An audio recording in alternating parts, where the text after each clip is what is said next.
Seguimos en el escenario del Poder Stock disponible por Vía X. En esta media hora vamos a hablar de periodismo, ¿no? Dos periodistas que vienen desde el desconcierto y desde el Clinic. Me refiero a Sergio Jara y a Paulina Toro respectivamente. Bienvenido, bienvenida. Muchas a gracias. este escenario del poder. Gracias por la invitación. Oye, escenario del poder. Ya, ustedes que se dedican al periodismo ahí en el poder. ¿Cómo sienten el poder hoy, 2021, respecto de lo que han venido trabajando a lo largo de estos años, ¿no? Sé que son muy jóvenes ambos, ¿no? Pero Trabajamos juntos. Sí, trabajamos juntos en una época donde el poder estaba... en la tercera estuvieron ambos, ¿no? Claro, otra cosa, los casos otro poder. Penta, SQM y Cascada por más en lo económico, pero Claro. cuando estallaron, y Cabal también. Fíjate, además ambos trabajaron en un libro que salió recientemente Sí. con perfiles. Hablamos contigo para el perfil que hiciste de Ponce Lerú y tú hiciste un perfil de Jaime. Junto a Tami Palma, Con la Tami exactamente, Palma. sí. Que fue un caso que seguimos justamente en la tercera. Y claro, lo que tú decías, nosotros vimos caer a poderosos como Pablo Longueira, como Jovino Novoa, que Claro. los reporteábamos primero como jerarcas de la UDI y de pronto como imputados. Entonces, Con mucha ese fue influencia, un cambio que vivimos bastante profundo y que hoy día se ve todo La Iglesia eso. Católica también como ente No, ni poderoso. hablar. Hemos visto caer cosas que hace, no sé, 10 años quizás nunca pensamos que iba a pasar. Ese periodo 2014-2016 fue de crisis en la política, en Exacto. las colusiones. ¿Te acuerdas que estalló el caso de CMPC? Venía el tema de Cascada, venía el tema de las colusiones de la farmacia, los plasmas también en Cencosud, Falabella, qué sé yo. Ya. Estallaron muchos casos empresariales, los casos políticos, eclesiásticos, y yo te diría que entre 2014 y 2016 se empieza a romper un poco esa relación tan padrinesca que había entre el poder y el Ya. periodismo en sí, ¿ah? Porque sí. el periodismo seguía mucho del poder. Tú dices que se perdió esa. Empieza a romper, es que empiezan a aparecer nuevos medios también, ¿no? Claro. Bueno, CIPER tiene 10 años, pero ahí se consolida muy fuerte, yo creo, en esa pasada. Aparece Interferencia luego, ¿no? The Clinic hace siempre lo suyo, tiene periodos más altos. Y pasó The al Clinic, digital también el Clinic y el directamente, mostrador, ¿no? ¿no? Sí, claro. Y el desconcierto. Bueno, tiene también. papel en todo caso todavía. Es uno de los diarios con papel, quincenal y todo. Pero sí, Pero con una muy fuerte apuesta fuerte, a lo la digital. fuerte a lo digital, exactamente. Perfecto. Claro, entonces yo creo que ese set de medios toma mayor relevancia de lo que era antes. Antes casi no se visitaban, casi no se veían, y hoy día están muy potentes y la relación de esos periodistas con el poder es distinta a la que tienen los medios Bueno, y el tradicionales. cuestionamiento, ya vamos a empezar a hablar de la contingencia, pero para entender un poco el contexto, el cuestionamiento social a la institucionalidad más tradicional también es interesante, ¿no? Como el poder también tiene que enfrentarse a eso, del estallido social en adelante, puntualmente. O sea, de partida estamos hablando de lo que sucede en Carabineros. Yo diría que era antes del Paco Gate, justamente era algo que no se hablaba en forma tradicional. Hoy día estamos conversando acerca de si es que este detalle o este otro detalle está bien o no ponerlo en un titular, cosas así que antes no se conversaba. Entonces, me parece que no solamente los medios digitales llamados independientes, pero sí, claro, también tienen su tinte de que están dentro también del mainstream,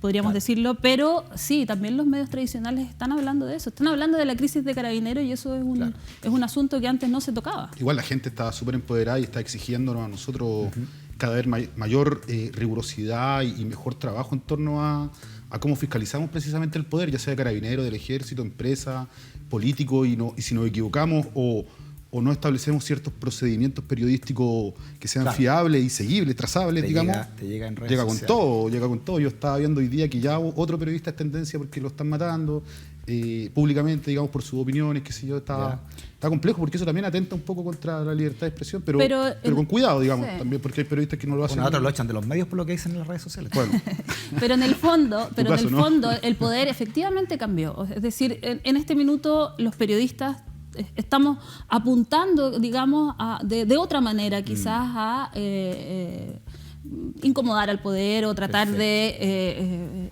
revisar el poder, si se puede decir de alguna manera. Bueno, un año interesante, tenemos elecciones inéditas, viene la de gobernadores, viene también la elección para hacer una nueva constitución y en noviembre podría ser una inédito de triunfo de un comunista como Daniel Jadwe. Todo eso demuestra un escenario muy novedoso dentro de la política chilena y en ese contexto también, ¿no?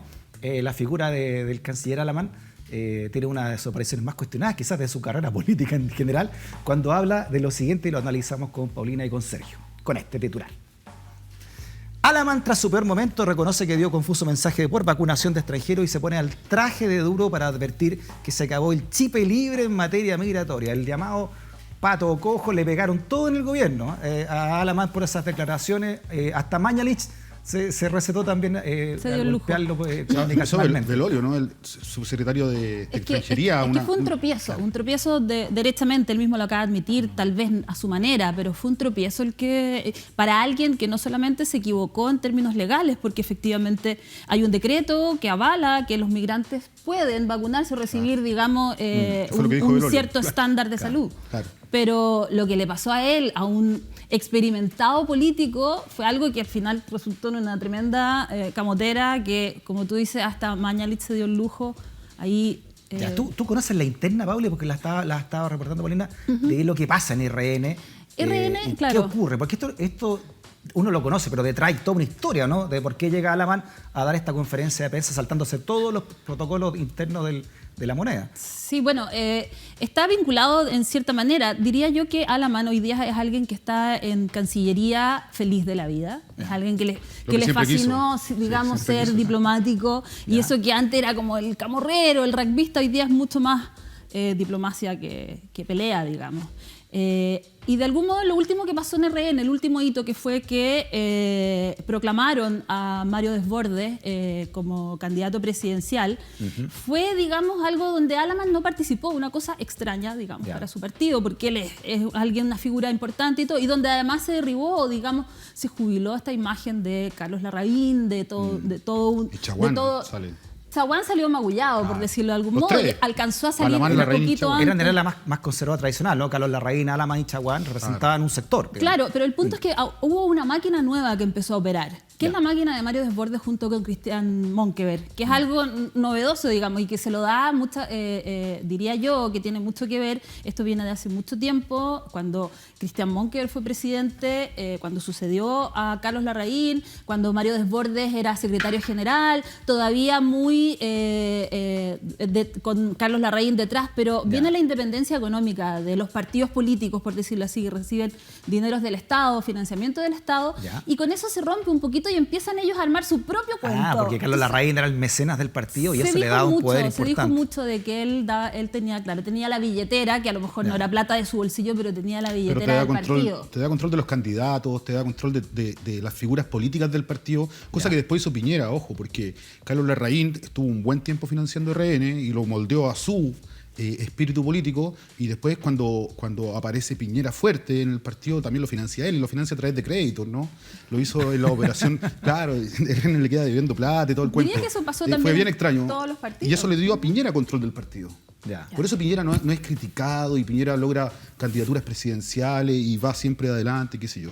Y lo que pasó después, lo que está diciendo la Paulina, es que cuando logra la independencia del partido, de todos los partidos en general, con la ley de partidos políticos, es que Desbordes, digamos, y su grupo se logran dejar a su padre, ¿no? Porque Carlos Larraín en el fondo era, como dicen siempre los analistas, que Desbordes le llevaba el maletín a Carlos Larraín en su tiempo, digamos. Pero hoy día aparecen como dos figuras lejanas, contrarias en postulados políticos, y efectivamente Larraín apoyó a Chaguán y apoyó a Alamán, digamos, en la última pasada de RN. Porque estaban en contra de Desbordes, además, ¿o no? Porque y que el partido lo acusaban. También querían que tuviera el partido libertad para poder apoyar a otros candidatos. Y ahí es donde la máquina de Desbordes y de Cristian Monkever terminó logrando que el Tribunal Supremo dijera, no, pues tenemos un candidato. No podemos apoyar, por ejemplo, a Sichel, que es alguien que hoy día va a ir sin un partido político a la pelea, digamos, y picoteando algunos candidatos para apoyarlos, verse en la imagen, la famosa foto promocional de candidatura. Aunque Sichel está más amigo de los de la UDI, ¿no? Porque antes de hablar de Sichel, porque también es muy interesante, a mí se me ocurre que lo que le pasó a Alamán es lo que le ocurre a muchos políticos que no soportan estar en el segundo asiento, ¿no? Sí. Mira, entonces, como vio que olfateó que había popularidad en las vacunas, porque el gobierno lo ha hecho bien, la gestión del gobierno ha sido muy halagada, incluso en el extranjero, dijo, de alguna manera tengo que agarrar esta tribuna. A mí me llamó mucho la atención que hubo sectores que empezaron a decir, y eso tiene que ver a lo mejor con el historial de Alamán, que como te digo, es conocido porque anda en la pelea siempre, en la trinchera, etcétera, de que habían dicho que casi que quería tropezar efectivamente el buen desempeño que quizás ha sido indiscutiblemente al gobierno. para perjudicar.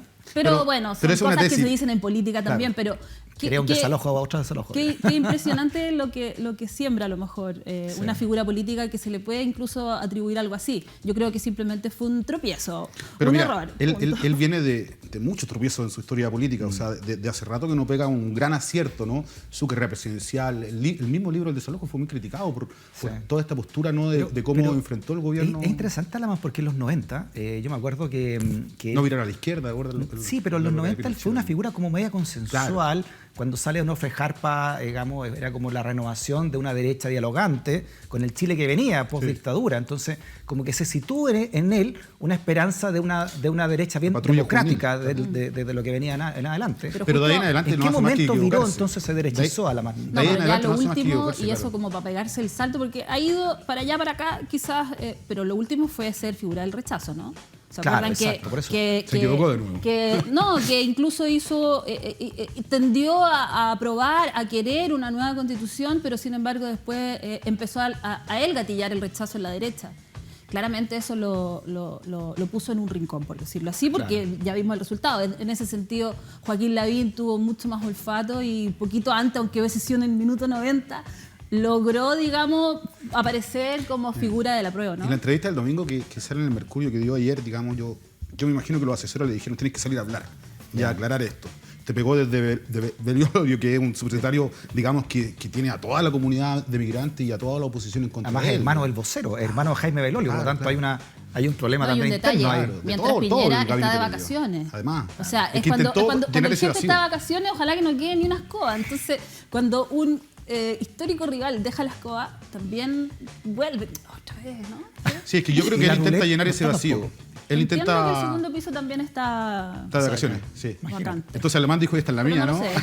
Ahora acá vengo, yo el tema migraciones, que si yo le cierro la puerta, todo el mundo me va a apoyar. Claro. Y salió el tiro por la culata, porque además no era correcto lo que estaba haciendo. Ahora, en términos sanitarios, en términos legales y tampoco en términos políticos, porque al parecer no lo había conversado con nadie. La entrevista que da ayer, que amable, digamos, de hecho titulan con esta frase: se acabó el chip libre. Estamos terminando el gobierno, o sea, se acabó recién el chip libre. Ahora, hay que reconocer que el gobierno lo hizo muy bien, porque inmediatamente apagó la polémica en dos tiempos. Alaman ayer terminó dando una entrevista diciendo, a su manera, me caí. Entonces ya, listo, quedó súper claro el mensaje. Le pegaron 3 ministros y un exministro. O sea, le pegó París, le pegó Belolio, digamos, vocero, y le pegó Delgado, el ministro del Interior. Sí. Claro. Y después le pegó Mañalich, así como de pasada. Faltaba que le pegara a Donald Trump nomás, que se haya descuadrado. De ministros jóvenes, ministros quizás reconocidos dentro de Chile Vamos como más liberales. Pero una semana compleja del gobierno, porque no solamente pasa eso, sino también tiene que ver con esta deportación de los venezolanos, digamos, y las venezolanas con los overoles blancos. Es que eso es justamente a lo mejor... ¿Qué es lo que encierra eso? El overol blanco, que ya sabemos que simboliza, ¿no? ¿De acuerdo? Cuando comienzan las manifestaciones en el Instituto Nacional, los overoles blancos son símbolo también de violencia, en fin, no hay... Podría haber también, si uno hace una lectura media semiológica de la foto, ¿no? Sí. Que encerrar muchas cosas. Es que justamente ahí, cuando tú juntas este tropiezo de Alaman, de decir que los migrantes no, adiós, inhumano, terrible, y además los overoles, entonces ahí ya no se pone un tropiezo, un error, se le notó entonces algo que es un antimigrante. No me atrevo a decirlo con todas sus letras en términos de que no estoy en la cabeza de Alaman, pero perdón, son 2 errores en una misma semana. Errores que a lo mejor algunos están alabando que se hayan ido esos migrantes que fueron tratados como delincuentes, digámoslo. Sin embargo, son personas que simplemente vienen por necesidad. Ellos quisieran tener visa, ¿no? Pues, son venezolanos. Es una pésima, sin duda, señal para el extranjero. Fue destacado en la Deutsche Welle, en todos los medios europeos. Pero puede ser una potente señal interna, ¿no? En un año de elecciones. Depende de quién le esté hablando. Yo pienso que cuando el gobierno hace este tipo de cosas, porque fueron 100 personas las que subieron, no parecían presos de Guantánamo, subiendo un avión. Cuando comenzó el gobierno Piñera también, las primeras deportaciones eran de pura gente, digamos, negra, digamos, pobre. Y te habla entonces de a qué tipo de personas están atacando también desde el gobierno para hacer estos vuelos migratorios. Es decir, negros pobres, hoy día personas con overol blanco, casi como si fueran presos de Guantánamo. Hay algo de clasismo ahí, me parece a mí, que devela este tipo de estrategia, pero además no son efectivas porque son 100 personas. En los últimos meses, en enero, se produjo más ingreso ilegal al país que todo el año pasado. Hablamos de miles de personas. Por lo tanto, de una fotografía para un electorado duro que tiene Piñera, que es la UDI, básicamente. Si la UDI es la que le dicta el cambio de ministro del Interior en las últimas 2 o 3 pasadas. Entonces, lo que está haciendo el gobierno, que me parece que incluso es correcto como estrategia política, es afirmarse de de esa derecha dura que es la UDI y parte de RN para poder transitar el año que le queda. Es lo que le va quedando también. Lo mismo hace con Carabineros. Cuando apoya a Carabineros y ni siquiera se plantea una crítica, es porque sabe que si se aleja de Carabineros lo pierde todo. Entonces, me parece a mí que el gobierno, desde el punto de vista de ellos, hace lo correcto, que es hablarle a su público y no desordenar el tablero, digamos. Pauli, en este año de llamado de pato cojo se dice que Piñera encontró sus mineros con este plan de vacunación. ¿Tú crees que podría terminar o beneficiar también de alguna manera a toda la derecha en un año tan importante en términos electorales? En el plano de opinión, claramente, es decir, ha sido efectivamente... Ahora, en el plano de los hechos, efectivamente Chile ha sido aplaudible. O sea, lo que ha sucedido que el gobierno se haya preocupado de muy temprano de comprar las vacunas ha sido el gran acierto, y no es de ahora, sino que fue desde el inicio de la pandemia, que podemos atribuirles muchos errores, pero ese lo consagró, digamos, de algún modo. Ahora, con respecto al concepto pato cojo, yo diría que este gobierno ha sido cojo desde hace mucho tiempo. O sea, este Parlamento le dio la espalda a este gobierno hace mucho rato, desde el estallido social, podríamos decirlo. Entonces lo cojo yo creo que ya es como que ya finalmente que las vacunas estén en un buen proceso, que espero que finalice bien por el bien de Chile, básicamente. El proceso que esté bien ha sido un respiro para este gobierno, y un respiro además con bien buena voluntad, porque efectivamente estamos hablando de la salud de todos los chilenos. Ahora, yo creo que lo que viene ahora, otro hito importante va a ser lo siguiente, que es cómo va a funcionar la seguridad de la Convención Constitucional. Ya. Porque esto va a estar instalado en el Palacio Pereira, ¿ok? El Palacio Pereira es un palacio que están refaccionando y todo, pero queda en medio de Santiago, igual que el ex Congreso. Entonces, antes de la pandemia, el estallido social, el 18 no se podía entrar al centro por razones de seguridad, ¿no? Y ahora imagínense qué va a pasar cuando no les gusta a la gente lo que se esté acordando en la convención, que va a empezar a funcionar desde junio, julio, ¿no? Claro. Entonces, yo creo que ahí... Por eso es la idea de mandar al Congreso al Paraíso. Claro, pero hay gente que dice que mejor que sesione en el sur, qué sé yo, pero es difícil con la No, ya pandemia está en medio. definido que va a ser ahí y ya están refaccionando. Puede haber sesiones allá. Eso es como para darle un poquito de cabida a las regiones, ¿no? Sí. Pero en realidad va a ocurrir ahí, y el ex Congreso también van a tener oficinas. Creo que se van a ir varios porque estaban reclamando porque las oficinas, que las oficinas, que nuestras asignaciones. Pero el punto es que va a funcionar ahí y bueno, la gente... Muy bien. Yo creo que hay un punto... Oye, al final de esta conversación les quiero pedir algo que yo sé que a los periodistas nos carga, que nos adelanten un poco en qué están trabajando, en qué están viendo. Yo sé, Paula, que tú estás viendo algo de abogados integrantes, por ejemplo, estás en ese reporteo. En esta semana, no sé si esta o la siguiente, debiera ya quedar definidas los candidatos que van a ser nominados, digamos, por el Ministerio de Justicia, pero en realidad es el presidente quien. Y hay varios nombres, ya sabemos ya que hubo una mirada, digamos, de que de ciertos años quedaran varios fuera. Bueno, pero... disculpa, esto es clave en el sistema judicial porque los abogados integrantes... ¿Quiénes son los abogados integrantes? Claro, contextualicemos. Pueden cambiar el rumbo de una sala de la Corte Suprema. Los abogados integrantes son aquellas personas que integran las salas de la Corte Suprema, pero que no han hecho carrera judicial, es decir, no han entrado a la academia, ni han sido jueces alguna vez, sino que son abogados que hacen su libre ejercicio de la profesión, pero cuando falta un Supremo, reemplazan. Y pueden ser hasta dos, una sala de 5. Y se ha dicho mucho y se ha visto mucho que hay casos judiciales que en el momento culmine entra un abogado integrante porque justo se fue de vacaciones o justo se enfermó un juez, ¿no?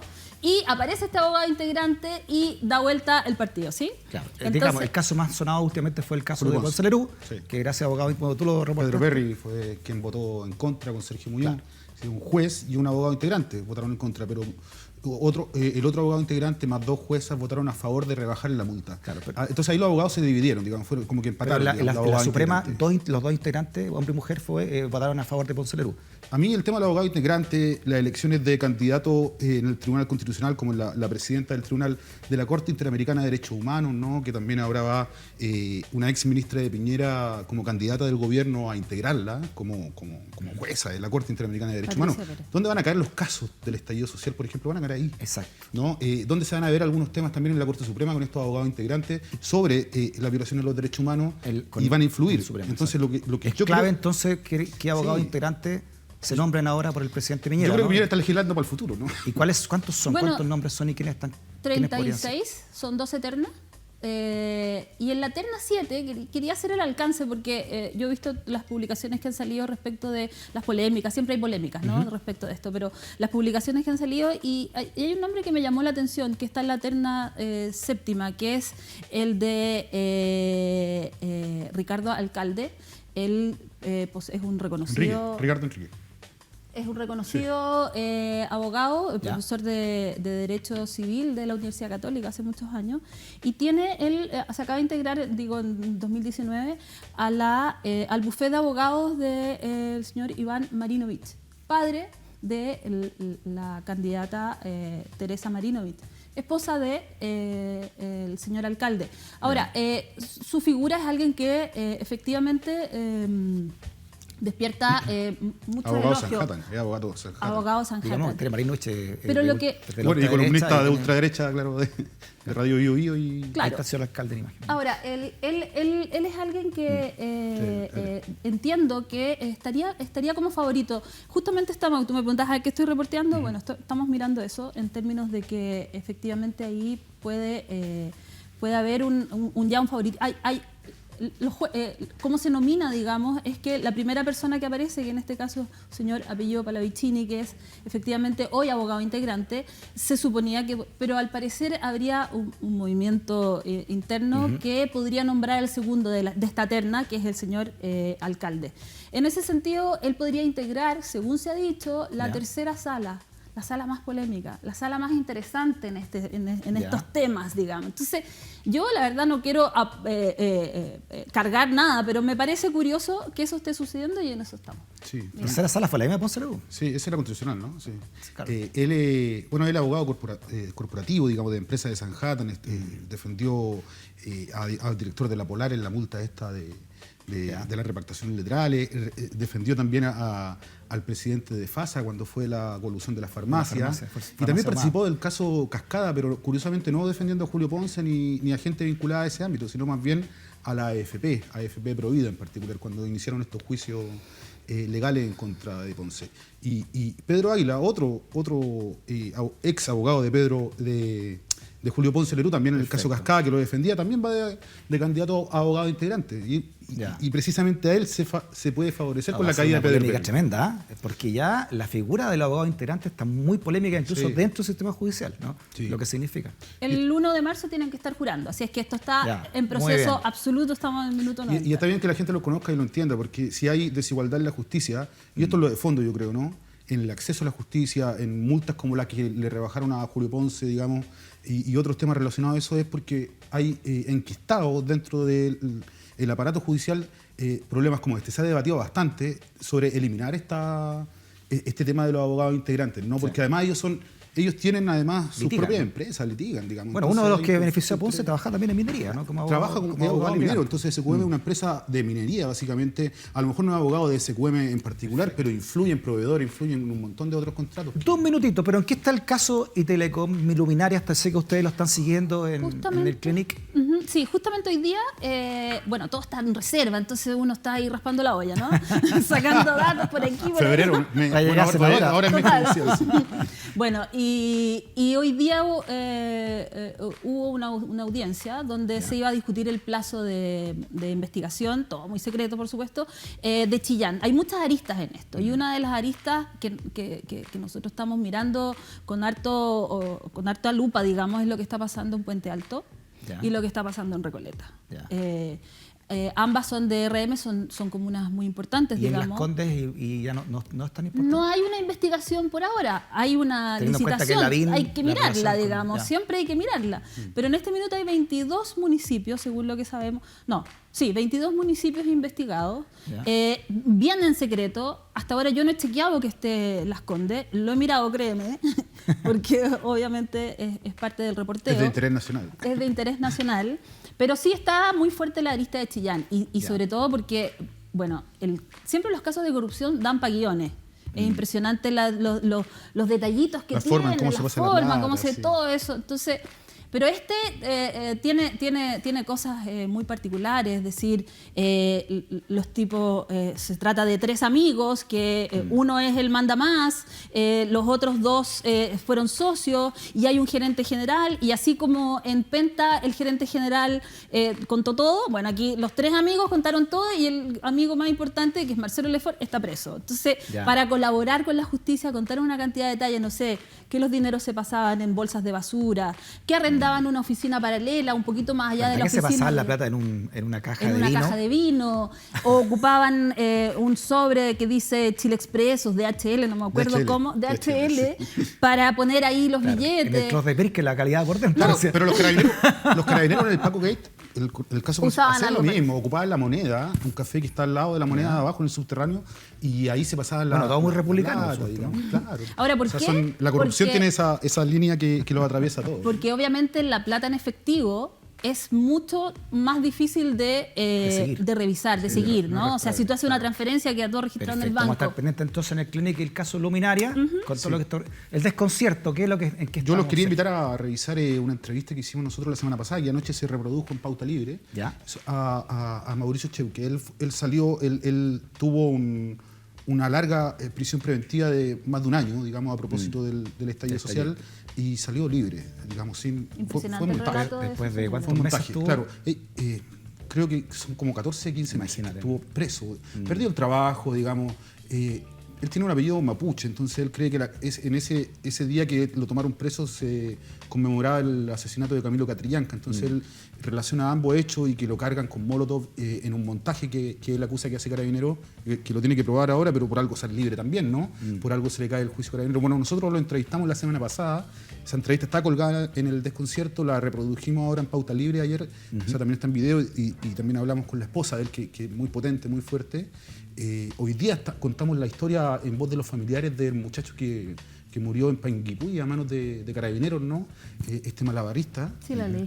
También impresionante la historia. Y esta semana vamos a estar publicando un artículo de datos que es muy interesante, porque habla de las balas locas en el país. De la gente que muere a propósito de balas sueltas, ¿no? Estas balas que de repente vas caminando la calle y te llega una bala y nadie es responsable. Bueno, es una cifra escalofriante. Muy bien. Es una cifra escalofriante, y el reportaje trae la explicación también. Así que atentos al Desconcierto, y vamos a estar con ese tipo de noticias. Perfecto. Este es el escenario del poder, periodismo independiente desde el Desconcierto, desde el Clinic, con Sergio de Paulina. Muchas gracias por haber venido. Si quieren, la próxima semana seguimos conversando. Ahí estamos. Sí, los dejamos firmados, no tienen vacaciones. Como buenos periodistas. Hasta antes de comenzar las clases, por lo menos, acá vamos a estar. Nos pegó los cachos. Muy bien, Sergio Paulina, gracias por venir, que estén muy bien. Gracias. Conversaciones necesarias desde este escenario, el escenario del poder, temas importantes en el Chile que estamos haciendo entre todas y entre todos. Hasta la próxima, siempre por Vía X y siempre por la libertad de expresión.